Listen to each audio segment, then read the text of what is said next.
அனைவருக்கும் வணக்கம். இந்த பதிவில் நம்ம எதை பற்றி பார்க்க போகிறோன்னு தெரிஞ்சுக்கிறதுக்கு முன்னாடி மறக்காமல் நம்ம சேனலை சப்ஸ்கிரைப் பண்ணிக்கோங்க.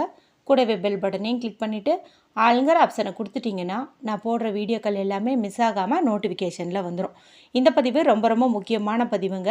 வாராகி அம்மனுடைய பக்தர்கள் அனைவரும் எதிர்பார்த்து காத்து கொண்டிருந்த ஒரு பதிவு அப்படின்னே சொல்லலாம்.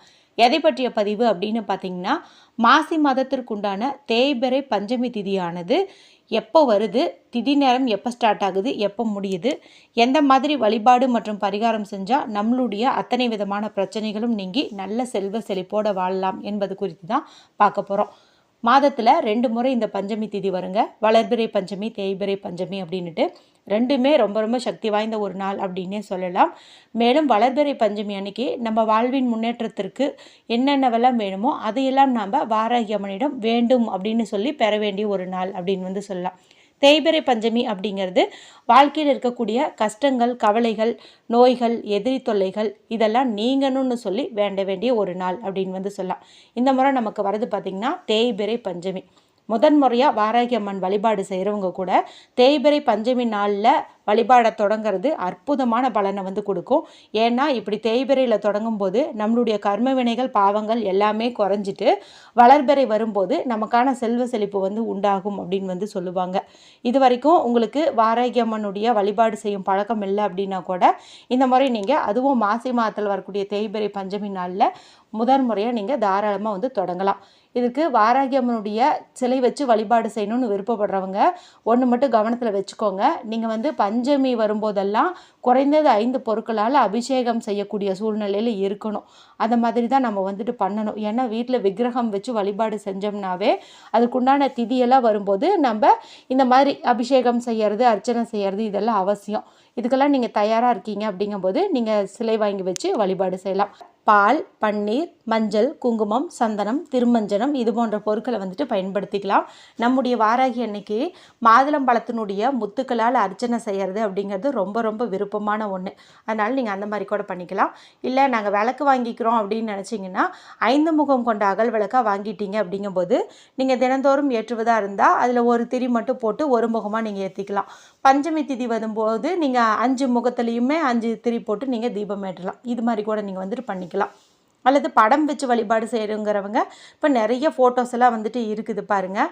அதில் நீங்கள் ஏதாவது ஒன்று உங்களுக்கு பிடிச்ச மாதிரி, அதுவும் குறிப்பாக பச்சை நிறத்தில் புடவை அணிந்திருக்கக்கூடிய வாராகி அம்மனுடைய படம் கிடச்சிச்சு அப்படின்னா நீங்கள் அதை வாங்கி வீட்டில் வைங்க. நல்ல ஒரு செல்வ செழிப்பு உண்டாகும். அதுக்கு நீங்கள் இதுபோல் பஞ்சமி திதியில் தொடச்சிட்டு 5ங்கிற எண்ணிக்கையில் மஞ்சள் குங்குமம் இட்டுட்டீங்க அப்படின்னாவே போதுமானதாக இருக்கும். சரி, இப்போ பஞ்சமி திதி எந்த நாளில் வருது அப்படின்னு தெரிஞ்சுக்கலாம். பிப்ரவரி மாதத்தின் 17ஆம் தேதி, மாசி மாதத்தின் 5ஆம் தேதி திங்கட்கிழமை நாளில் நமக்கு மாசி மாதத்திற்குண்டான தேய்பிறை பஞ்சமி திதியானது இருக்குதுங்க. இன்றைய நாள் முழுவதுமே நமக்கு திதி இருக்குது.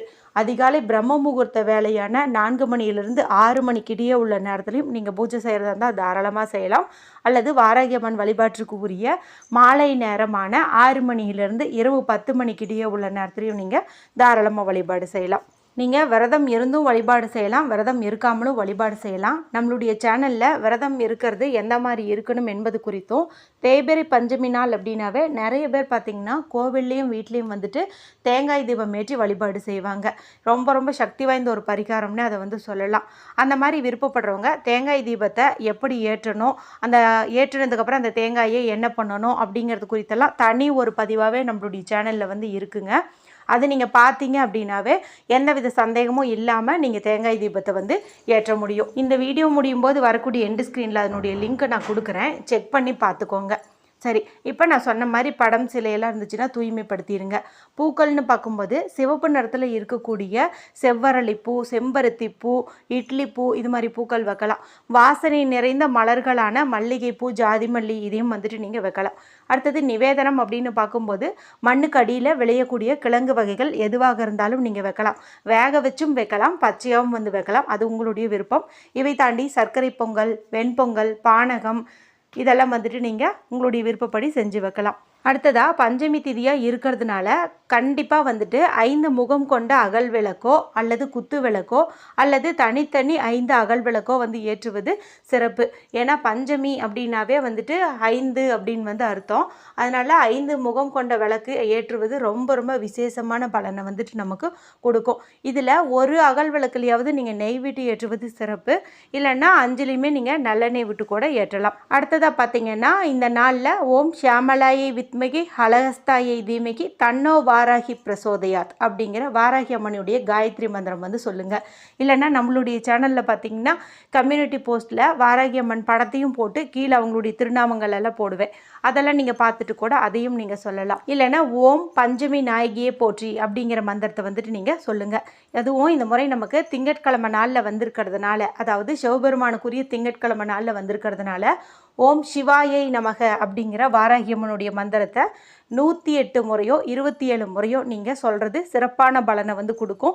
அந்த நாளில் நீங்கள் மஞ்சளாலையும் குங்குமத்தாலையும் அர்ச்சனை செய்கிறது விசேஷமான பலனை வந்து கொடுக்கும்.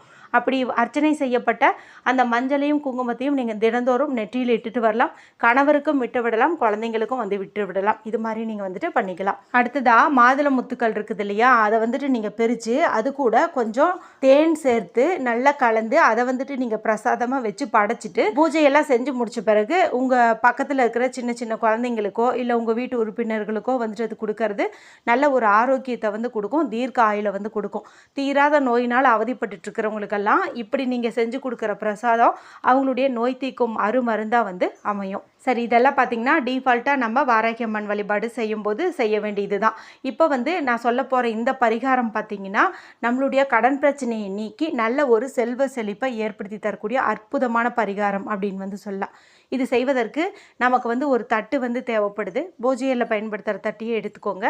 இதை சுத்தம் பண்ணிவிட்டு 5ங்கிற எண்ணிக்கையில் மஞ்சள் குங்குமம் வந்து இட்டுக்கோங்க. அடுத்ததாக ஒரு கைப்பிடி அளவுக்கு பச்சரிசி வந்து நீங்கள் போட்டுக்கோங்க.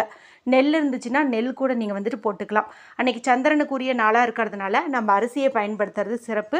மேலும் செல்வ வளம் வந்து பெருகணுங்கும் போது நம்ம அரிசியை பயன்படுத்துறது அற்புதமான பலனை வந்துட்டு கொடுக்கும். இப்படி பச்சரிசி வந்து நீங்கள் பரப்பி வச்சுக்கோங்க. அடுத்ததாக 5 செம்பருத்தி இலைகள் வந்து எடுத்துக்கோங்க. செம்பருத்தி பூ எப்படி பணவரவை அதிகப்படுத்தி தரக்கூடிய மலராக இருக்குதோ அதே போல் இந்த செம்பருத்தி இலைக்கும் அந்த சக்தி வந்து உண்டு. 5ங்கிற எண்ணிக்கையில் எடுத்துட்டு அதனால் கழுவி தூய்மைப்படுத்திட்டு அதனுடைய நுனிப்பகுதியில் மஞ்சள் குங்குமம் வந்து இட்டுக்கோங்க. இப்போ இந்த அரிசிக்கு மேலே வட்ட வடிவத்தில் நீங்கள் அப்படியே வந்துட்டு இந்த இலைகளை அடுக்கி வச்சுருங்க. இப்போ 5 தனித்தனி அகல் விளக்கு ஏற்ற மாதிரி இருந்துச்சு அப்படின்னா ஒவ்வொரு இலை மீதும் ஒவ்வொரு அகல் விளக்காக நீங்கள் வச்சு ஏற்றலாம். இல்லைன்னா 5 இலையும் வந்துட்டு ரவுண்ட் ஷேப்பில் அடுக்கிட்டு நடுவில் ஒரே ஒரு அகல் விளக்கையோ அல்லது 5 முகம் கொண்ட அகல் விளக்கையோ நீங்கள் ஏற்றி வைக்கிறது சிறப்பு. அடுத்ததாக நம்ம செய்ய வேண்டியது அப்படின்னு பார்த்தீங்கன்னா இந்த தீபத்துக்கு பக்கத்தில் ஒரே ஒரு 5 ரூபாய் நாணயத்தையும் பச்சை கற்பூரத்தையும் வந்துட்டு நம்ம வைக்கணும். இது எதற்காக அப்படின்னு பார்த்தீங்கன்னா நாணயத்தை வந்து நம்ம எந்த அளவுக்கு சக்தி ஊட்டுறோமோ அந்த அளவுக்கு வந்து நம்ம வீட்டில் நல்ல ஒரு செல்வ செழிப்பு உண்டாகும் அப்படின்னே வந்து சொல்லுவாங்க. நம்மளுடைய பஞ்சமி நாயகிக்கு, அதாவது சப்த கன்னியர்கள் 5ஆவதாக இருக்கக்கூடிய நம்முடைய அன்னைக்கு 5 ரூபாய் நாணயங்கிறது ரொம்ப ரொம்ப உகந்தது. அதனால் இதை வந்துட்டு நம்ம பூஜைக்கு பயன்படுத்தணும். பச்சை கற்பூரங்கிறது பணவரவை ஈர்த்து கொடுக்கக்கூடியது. அதனால் இதையும் வந்துட்டு நம்ம பயன்படுத்துகிறோம். இப்படி ஏற்றி வச்ச தீபத்தை பார்த்த மாதிரியே உங்களுடைய கோரிக்கையை வந்து நீங்கள் முன்வைங்க. உங்களுடைய பொருளாதார முன்னேற்றம் நல்லா இருக்கணும்னு மனதார ஆத்மார்த்தமாக வேண்டிக்கோங்க. அதன் பிறகு ஊதுபத்தி, சாம்பிராணி, கற்பூரம் எல்லாத்தையுமே காட்டி உங்களுடைய பூஜையை வந்து நிறைவு செஞ்சுக்கோங்க. இந்த விளக்கு குளிர வைக்கிற வரைக்கும் இந்த காசும் பச்சை கற்பூரமும் அங்கேயே வந்து அப்படியே இருக்கட்டும். நீங்கள் பிரசாதமெல்லாம் எடுத்து சாப்பிட்டுட்டு அதன் பிறகு இந்த விளக்கில் ஊற்றின நெய்யோ எண்ணெயோ குறைஞ்சி குளிரும்போது நீங்கள் பூவினுடைய காம்பை கொண்டு அதை குளிர வச்சுட்டு அந்த 5 ரூபாயும் பச்சை கற்பூரத்தையும் எடுத்து உங்களுடைய பர்ஸ்லேயோ அல்லது பீரோலையோ வந்துட்டு வச்சுருங்க. அந்த தட்டில் போட்டு வச்ச அரிசி இருக்குது இல்லையா, அந்த அரிசியை வந்து நீங்கள் அடுத்த நாள் பறவைகளுக்கோ எறும்புகளுக்கோ பசுமாற்றுக்கோ வந்துட்டு தானமாக கொடுத்துருங்க. அந்த இலைகளை வந்துட்டு நீங்கள் எங்கேயாவது கால்படாத இடத்துல தூக்கி போட்டுருங்க. எப்பேற்பட்ட பண கஷ்டத்தில் நீங்கள் இருந்தாலும் அடுத்த பஞ்சமிக்குள்ளே நிச்சயமாக அந்த பண கஷ்டம் தீரும் அளவிற்கு நீங்களே எதிர்பார்க்காத வகையில் இருந்தாலும் உங்களுக்கு வந்து பண வரவு ஏற்படும். நிச்சயமாக உங்களுடைய பண கஷ்டம் முழுவதுமே வந்துட்டு தீரும் அப்படின்னே சொல்லலாம். இன்னும் இந்த மாசி மாதத்திற்கு உண்டான தேய்பிறை பஞ்சமி குறித்து நிறைய தகவல்கள் உங்களோட ஷேர் பண்ண வேண்டியிருக்கு. அதெல்லாம் அடுத்தடுத்த பதிவுகளில் பார்க்கலாம். இது குறித்து உங்களுக்கு ஏதாவது சந்தேகங்கள் இருந்துச்சுன்னா கமெண்ட் பண்ணுங்கள். பிடிச்சிருந்தா மற்றவங்களோட ஷேர் பண்ணுங்கள், லைக் பண்ணுங்கள். மற்றும் ஒரு பயனுள்ள பதிவில் உங்களை சந்திக்கிறேன். நன்றி, வணக்கம்.